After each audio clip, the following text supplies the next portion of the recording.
कोल्हारे ग्रामपंचायत हद्दीतील दामोते गावच्या बाहेर असलेल्या पाण्याच्या टाकीजवळील महावितरणचे विद्युत पुरवठा करणाऱ्या ट्रान्सफॉर्मरमधील तांब्याची कॉईल मंगळवारी सकाळी अज्ञात चोरट्यांनी लंपास केली होती.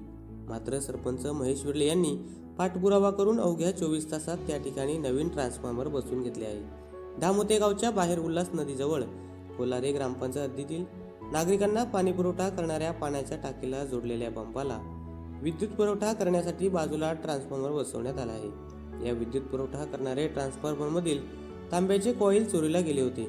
कोल्हारे ग्रामपंचायत सरपंच महेश विर्ले यांनी घटनेची तात्काळ दखल घेत पाठपुरावा करत महावितरण कंपनीसोबत चर्चा करून तातडीने नवीन ट्रान्सफॉर्मर बसवून घेतला आहे.